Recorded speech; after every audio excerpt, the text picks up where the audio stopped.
church, and there are a few priests with us here and online. And it's no secret that church leaders and priests, servants, parents, and anyone who cares about the faith of young people, we don't generally share a general optimism about the overall faith commitment, beliefs, practices of young people today. And this causes a lot of alarm for people. It could also cause for the faith of young people to be overgeneralized, and especially those after high school. And a couple of decades ago, there was a new area of research which emerging adulthood. Emerging adulthood is a life stage between adolescence and adulthood, roughly from 18 to about 30. And when we define emerging adulthood as its own life stage, it allows us to consider what makes this phase or this part of the developmental journey unique. So today I want to unpack that and unpack it under the overarching question: what do emerging adults need from churches as they make sense of their faith? And we're going to do this today through 3 sections, God willing. What is emerging adulthood? What do we need to know about 18 to 30-year-olds? What does the faith journey of emerging adults generally look like? Just to give us a perspective. And then from that, how can churches then support emerging adults? So in 2000, there was a research psychologist, Jeffrey Arnett, who coined the phrase emerging adulthood. He did that to distinguish the 3rd decade of life from adolescence and young adulthood. Emerging adulthood has been longer and it features broader education, marriage being a little bit later in the 20s, especially in the West, and that sort of caused him to look at that that phase more specifically. And he identified 5 characteristics of emerging adulthood: identity, exploration, no time in life, obligations to other people at their lowest, a feeling of in-between transition, and the possibilities and optimism that exist in this 3rd decade of life. And researchers have considered this as a decade of uncertain status, where emerging adults see a world of possibilities, they explore options, but at the same time, they live in tension with feelings of indecisiveness and doubt. And Sharon Dallas Parks, you'll see me use her name a lot today because her work on emerging adults is really central to any discussion on their faith, sees that emerging adulthood is a time of both vulnerability and promise, which can lead them to discover meaning and purpose, which would have lifelong effects on their adult years that follow. She sees that emerging adulthood is a time of asking big questions of ourselves and of the world, and crafting worthy dreams for the future. In short, emerging adults are navigating their way from adolescence to adulthood, a stage of life which is characterized by exploration, instability, transition, and the many possibilities on offer. And emerging adults can definitely journey through these years in helpful ways, but they could also do that in unhelpful ways. And it's important to recognize this 3rd decade of life, with all its challenges and its promises, as a key opportunity to foster a stable and fruitful discovery of a person's identity, belonging, and purpose. And when we understand this, churches can not only empathize with emerging adults, but they could also harness the potential of this life stage. They appreciate the vulnerability that young people face as they journey towards stable adulthood. And when we consider both the positive and negative challenges that emerging adults face during this transitory and exploratory stage, churches and anyone who serves and cares about young people are better able to support them on their journey and avoid a singular and even negatively stereotypical view on what happens to young people once they finish adolescence, what happens to them when they graduate from school and enter university. And if you read Christian blogs and different bits of research, you could see that there can be a bit of a temptation to overgeneralize a mass exodus of young people leaving faith. So let's look at that in a little bit more detail. Let's look at, let's have a closer examination, of how emerging adults generally make sense of their faith. From the perspective of sociologists, they look at faith and meaning as closely connected. Parks uses the word faith for meaning making in its most comprehensive dimension. She sees meaning making as an activity of integration, making connections. And she draws attention to faith as a verb as well as a noun. So she challenges us not to see faith as binary, as either having or not having faith, but to see faith as a verb, maybe faithing, the activity of composing and being composed by meaning. And for Parks, this involves forming a true and trustworthy view of the world and the self, and meaning being expressed in religious, multi-religious, humanist, naturalist, and even secular terms. Building on Parks's view of faithing, youth and youth ministry researchers Argue and Powell, they see faithing as a person's growth in owning and embodying their own journey with God as they encounter new experiences and information. So this view of faith and faithing enables us to view all aspects of religious life as connected to how one owns and expresses their journey with God.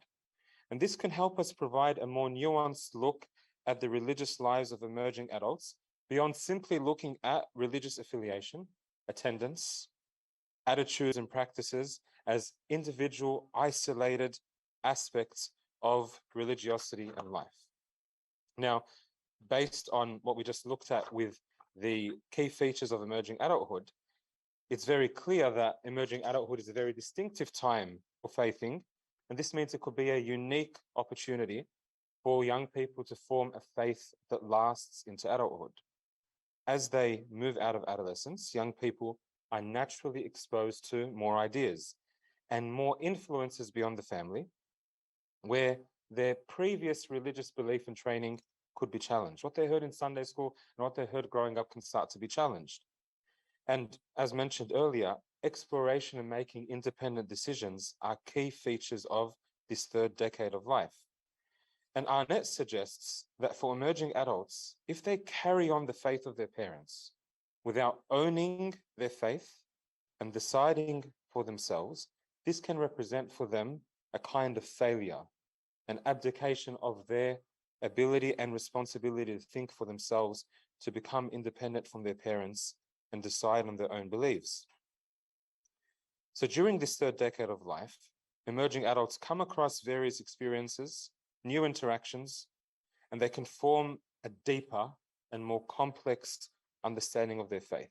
They start to engage in higher levels of metacognition just based on their development. They start to plan differently, and they engage in higher levels of abstract thinking, which makes this decade a vital time for faith formation. As they're introduced to various worldviews from what they knew as adolescents, they're prompted to reconsider what they believe themselves and how those beliefs impact their work, their relationships, and their life. And this, of course, may seem very exciting and liberating for emerging adults, but also seem very concerning and distressing for some emerging adults and adults, churches, servants, and those who care about them. So to understand this a little bit more, let's have a little bit of a look at what the faith journey of an emerging adult can look like. I'll just remove that view there. Okay. So this is mainly based on Parks's work on faithing. She sees that faithing has three domains: intellectual, cognitive, emotional, and relational. And essentially, there's a bit of a heading up there, but I'm not sure if I could move this. Okay. So in middle high school, faith in God is through a person. It's a very tribal experience. I believe what my family believes, what my church community believes. And as young people journey beyond adolescence, that faith can be challenged. And they start to question the assumptions of what they believed before, sometimes leading to a phase of exploration where they land somewhere and they start exploring faith or exploring life away from faith, landing in a firm position over there. Now, I'm not going to go through the details of this because it's quite detailed, but for example, on the intellectual level, if I could just change slides there, yeah. On the intellectual level, a young person will believe what their parents and church believes. And that's a very tribal experience. But then as they're exposed to new experiences, they could question what they believe and why they believe. And that's a very natural process of growing up, of entering into emerging adulthood. After that, some of them may engage in a process of exploration, constructing, testing new perspectives about life and faith, and then landing somewhere firm. And that happens on an emotional level, where their journey from being dependent on the community and then exploring may make them feel a little bit disloyal, like they're letting their church community down, they're letting their parents down. In the first column, they belong to a group that believes what they believe, but then they need a group that allows them to challenge and question the beliefs that they had previously assumed. The purpose of looking at this is it gives us a perspective. It's not a process, it doesn't give us a formula for how young people go through life, but it gives us a perspective of what they need. And Steve Argue, doing some research on undergraduate students in America, explored what happens at the transitions between these stages. What are the different struggles that they go through?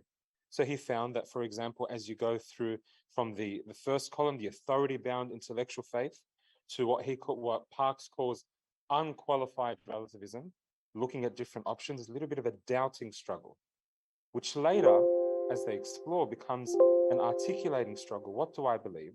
And then an integrating struggle. There's negative emotions felt at the beginning, positive emotions felt towards the end. The separating struggle, where I may separate from my community at the beginning, but then a seeking struggle, searching for that community that allows me to explore, and then a contributing struggle where I belong and give back to that community. Looking at these stages, on top of what makes emerging adulthood unique, gives us a little bit of a perspective about what young people need from churches, what emerging adults need from churches as they journey through these years. Let's finally discuss what churches need to carefully pay attention to as they support these emerging adults. Research on the lives of 20-something-year-old Americans has found that active emerging adults seek support from a religious community. And when they find this support, usually through a critical mass of peers, it has a very positive effect on their faithing. Emerging adults who are faithing need a community. And this, of course, comes as no surprise, considering that the relational aspect of faithing that we just saw earlier. Since emerging adults are in a stage of exploration, faith communities and congregations provide a bit of stability, as well as opportunities for connection with both peers and mentors, both of which has been found to be vital to their faithing. Parks sees communities as providing essential networks of belonging for these young people, and likens the importance of these networks to the dependence of an infant on others for confirmation of a universe of care and promise. What kind of communities, though, do young people need? Fuller Seminary in Pasadena and Los Angeles undertook research which looked at 259 churches, surveyed more than 450 young people, 800 adults, and they found 6 features that these communities have in common. Communities that are good at supporting emerging adults in their faith. They found that these communities share 6 commitments. They empower young people to contribute by unlocking keychain leadership. They empathize with young people. They took the message of Jesus seriously. They didn't water it down. They fueled a warm community. They prioritized young people and families everywhere. And they were best neighbors by enabling young people to neighbor well, both locally and globally.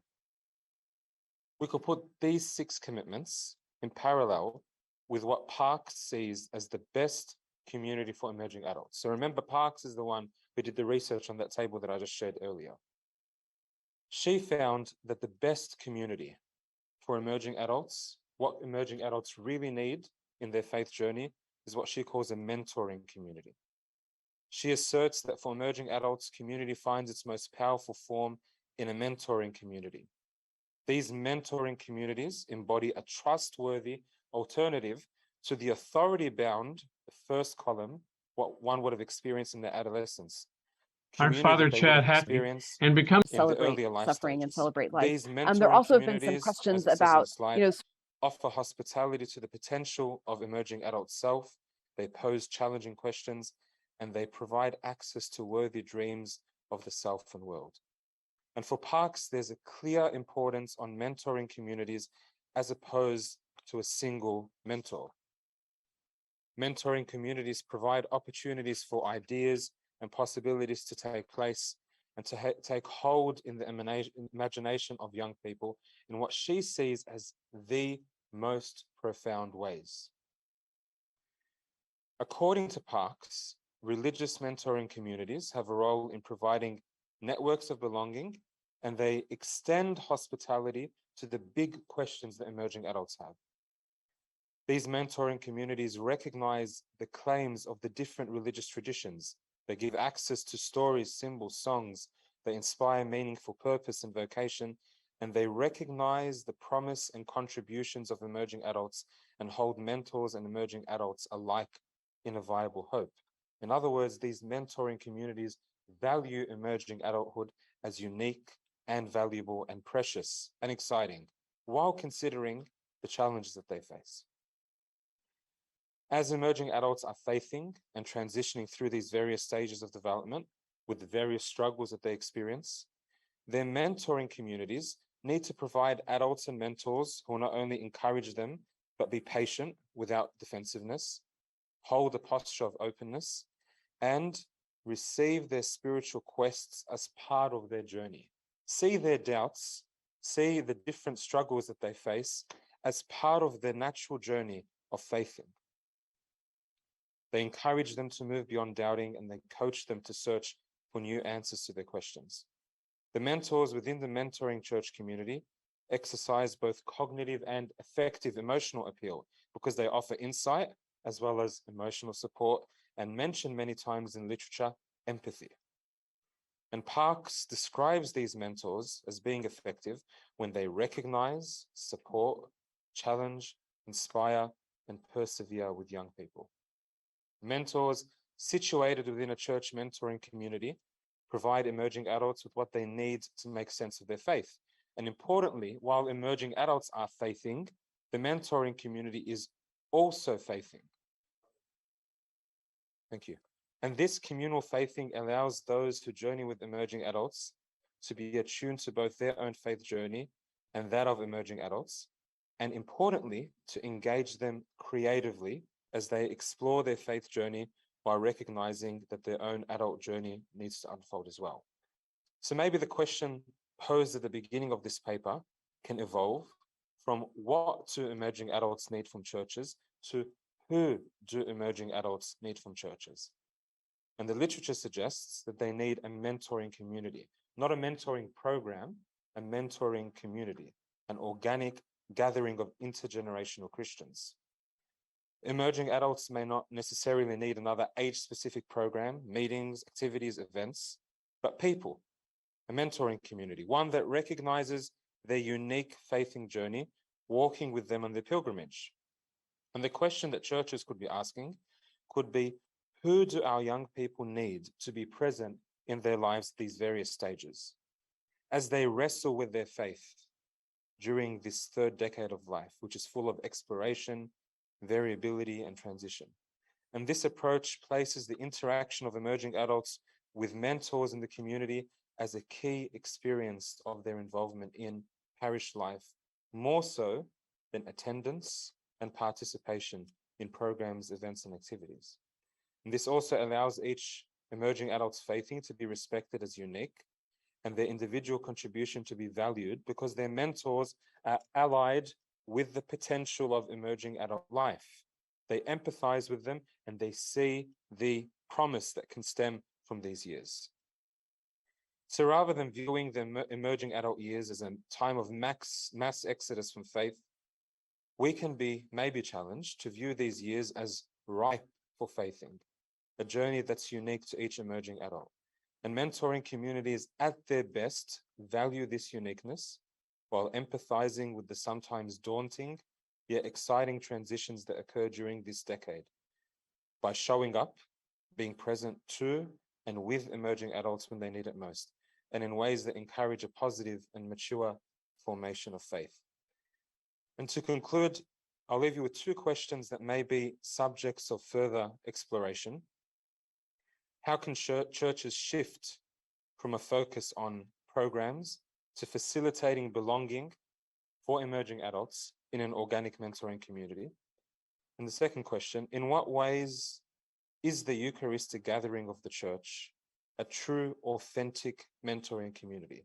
In what ways, when the church returns to viewing itself as a Eucharistic community, does it actually become a true mentoring community? Thank you.